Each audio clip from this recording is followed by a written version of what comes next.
بسم اللہ الرحمن الرحیم، السلام علیکم ورحمۃ اللہ۔ عمران خان اور اسٹیبلشمنٹ کے درمیان جو اس وقت مذاکرات ہو رہے ہیں وہ اب بالکل لاسٹ اسٹیج کی طرف جا رہے ہیں، فائنل ٹچ دینا ہے اور اس کے بعد ان کے درمیان کوئی نہ کوئی مکمل سیٹلمنٹ، ڈیل، انڈرسٹینڈنگ یا کچھ بھی آپ اس کو نام دے دیں،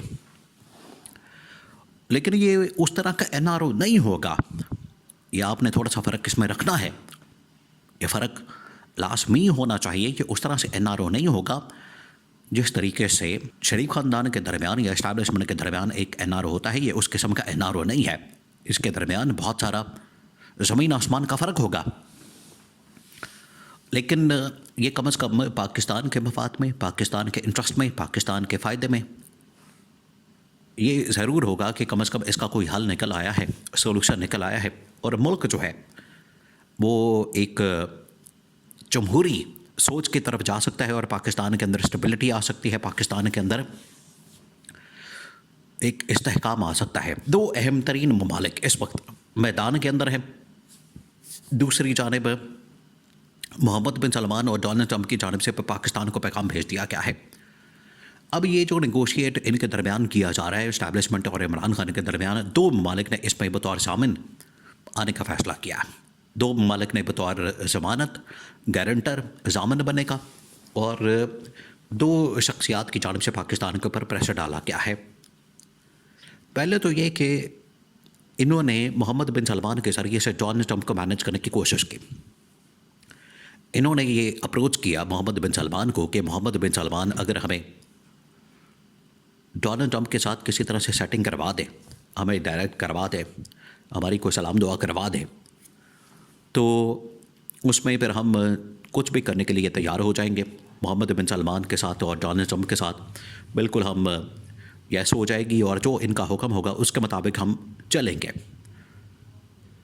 لیکن ان کو اس وقت ناکامی کا سامنا کرنا پڑا جب محمد بن سلمان نے تو کسی قسم کی اس ڈیل کے اندر آنے میں، اس معاملے کے اندر آنے میں انکار کر دیا، اور محمد بن سلمان نے اسٹریٹ اوے کہا کہ آپ کا ایک تو اندرونی معاملہ ہے، دوسرا یہ کہ مجھ سے اگر آپ انویسٹمنٹ کی ڈیمانڈ کرتے ہیں، مجھ سے اگر آپ پاکستان کے اندر سرمایہ کاری چاہتے ہیں، تو اس کے لیے دو چیزیں آپ نے لازمی کرنی۔ ایک تو یہ کہ ایسی حکومت ہونی چاہیے جس کے پاس عوام کا مینڈیٹ ہو، عوام کی اس کے پاس تائید ہو، حمایت ہو، سپورٹ ہو۔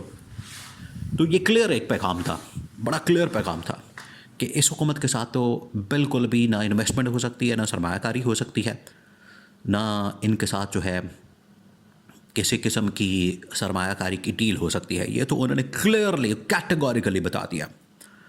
اور ڈونلڈ ٹرمپ کی جانب سے الٹا یہ پیغام آیا تھا کہ محمد بن سلمان اگر آپ یہ پاکستان کے متعلق میرے ساتھ کوئی پی آر بلڈ اپ کرنا چاہتے ہیں یا اس قسم کی بات کرنا چاہتے ہیں تو میں اس معاملے میں بالکل انڈیپینڈنٹ ہوں، میری پالیسی بھی انڈیپینڈنٹ ہوگی۔ ڈونلڈ ٹرمپ نے تو کینیڈا کو نہیں چھوڑا، ڈونلڈ ٹرمپ نے تو برطانیہ کو نہیں چھوڑا، چین کو نہیں چھوڑا، اس نے تو میکسیکو کو نہیں چھوڑا، وہاں پر بھی اس نے پابندیاں لگا دی ہیں۔ تو وہ پاکستان کے متعلق کسی کی بات کو سنے گا؟ اس نے تو بڑے بڑے طاقتور ممالک نہیں چھوڑے۔ بہرحال یہ ان کا اپنا معاملہ ہے، وہ جو مرضی کریں۔ جہاں تک پاکستان کی بات ہے تو پاکستان کے اس وقت جو حالات ہیں، اس میں عمران خان اسٹیبلشمنٹ کے درمیان دو اہم ترین ممالک نے گارنٹی دینے کی حامی بھری ہے، اور دو اہم ترین ممالک اس میں ایک ہے ترک صدر طیب اردگان، ترکی میدان میں آیا ہے، اور انہوں نے کہا ہے کہ بالکل ہم اس معاملے میں پاکستان کی مدد کرنے کو تیار ہیں، اور اگر ان کے درمیان کوئی پیچ اپ ہو جاتا ہے، معاملات طے ہو جاتے ہیں، تو ہم بالکل ان کے درمیان معاملات طے کروانے کے لیے تیار ہیں۔ دوسرا، چین کی جانب سے یہ اب میسج آیا ہے، کیونکہ چین کو اس بات کا احساس ہو گیا ہے کہ جس طریقے سے پاکستان اور اس خطے کے اندر آپ دیکھیں کہ خواجہ آصف نے آج اتنے انکشافات کیے ہیں کیپٹل ٹاک میں حامد میر کے ساتھ کہ افغانستان کے اندر سے پاکستان کے خلاف بڑی کارروائیاں ہو رہی ہیں، وہاں پر جو انڈین قونصلیٹ ہے اس کو کس طرح سے استعمال کیا جا رہا ہے پاکستان کے خلاف، پاکستان کے اندر کارروائیوں کے لیے، اور اس کے لیے باقاعدہ طور پر ایویڈنس، ثبوت اور شواہد وغیرہ موجود ہیں۔ تو یہ انسٹیبلٹی کا باعث بنتا ہے کہ افغانستان سے آپ بیٹھ کے افغانستان کی زمین کو استعمال کر رہے ہیں، انڈیا استعمال کر رہا ہے، اس کے پیچھے اسرائیل جیسی بڑی بڑی طاقتیں موجود ہیں جو کہ اس خطے میں عدم استحکام پیدا کرنا چاہتی ہیں، جو کہ چین جو اتنی بڑی طاقت ہے اس کے انٹرسٹ میں نہیں ہے۔ اس وجہ سے وہ چاہتا ہے کہ پاکستان میں خاص طور پر اس خطے میں یہ جو مسائل ہیں یہ بھی ختم ہو اور پاکستان کے اندر اسٹیبلٹی اور ایک ایسی پاورفل گورنمنٹ ہو جو کہ مودی کو جواب دے، انڈیا کو جواب دے اور ان کو لتاڑ دے. اور آپ کو پتہ ہے کہ عمران خان کے علاوہ تو اس سے بہتر جواب کوئی نہیں دے سکتا. عمران خان کے علاوہ عمران خان جس طریقے سے جواب دیتا ہے وہ اس کا اور ہی لیول ہے. تو چین کو اس بات کا اندازہ ہے کہ عمران خان جیسا تگڑا دو ٹوک انداز میں بات کرنے والا اور بڑی کلیئر پالیسی بنانے والا. انڈیا نے حملہ کیا تھا نا 2019 میں عمران خان کے دور میں. عمران خان نے کہا تھا کہ چھوڑنا نہیں ہے ان کو، پہ جاؤ. پھر وہ ابھی لندن یہاں پکڑ لیا تھا، گرفتار کر لیا تھا جہاز سمیت. یہ تھی پالیسی. بالکل بے باک قسم کی، نڈر قسم کی لیڈرشپ جب ہوتی ہے تو پھر یہ ممالک گھٹنے ٹیکنے پر مجبور ہو جاتے ہیں. تو آج ترک صدر طیب اردوغان وہ عمران خان اسٹیبلشمنٹ کے درمیان بات چیت کروانے میں اپنا کردار ادا کرنے کو تیار ہیں. دوسرا جو چینی صدر ہیں انہوں نے بھی کہا کہ اس خطے کے اندر استحکام کے لیے اور پاکستان کے اندر استحکام کے لیے اگر مذاکرات کروانے میں ہم کوئی کردار ادا کر سکتے ہیں، اگر ان کے درمیان کوئی پیچ اپ کروا سکتے ہیں تو ہم بالکل حاضر ہیں، تیار ہیں.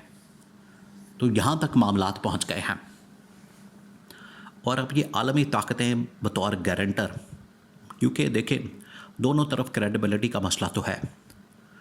اس حکومت کے اوپر بھی کریڈیبلٹی کا مسئلہ ہے. اور اگر اسٹیبلشمنٹ ڈیل کرتی ہے تو اس کی گارنٹی کون دے؟ عمران خان اگر ڈیل کرتا ہے تو اس کی گارنٹی کون دے؟ اور جب سے نواز شریف نے ڈچ کیا، دھوکہ دیا عرب ممالک کو، اس کے بعد تو عرب ممالک کے اس طرح کے معاملات میں آتے ہی نہیں.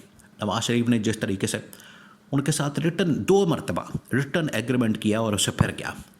تو نواز شریف دھوکے بازی کرتا ہے. اس کے بعد انہوں نے توبہ کر لی، انہوں نے کانوں کو ہاتھ لگا لیے کہ ہم نے اس معاملے میں پڑھنا ہی نہیں. اس وجہ سے وہ اب اس معاملے میں آتے ہی نہیں. تو اب ترک صدر طیب اردوغان اور چین کو کہا گیا تو ان کی جانب سے بالکل رضامندی ظاہر کی گئی. وہ ایگری کر گئے. انہوں نے کہا کہ ٹھیک ہے، ہم کروا دیتے ہیں آپ کی کوئی سیٹلمنٹ یا مکمکہ یا مذاکرات یا بات چیت یا کوئی ایسی چیز تو کروا دیتے ہیں. اب یہ ان کے درمیان آخرکار معاملہ آگے بڑھتا نظر آ رہا ہے عمران خان اسٹیبلشمنٹ کے درمیان. اور گارنٹی کے لیے ان دو ممالک نے پاکستان کے ساتھ حامی بھری ہے کہ ہم بطور ضامن کام کر سکتے ہیں پاکستان کی اسٹیبلٹی کی خاطر اور اس خطے میں اسٹیبلٹی کی خاطر.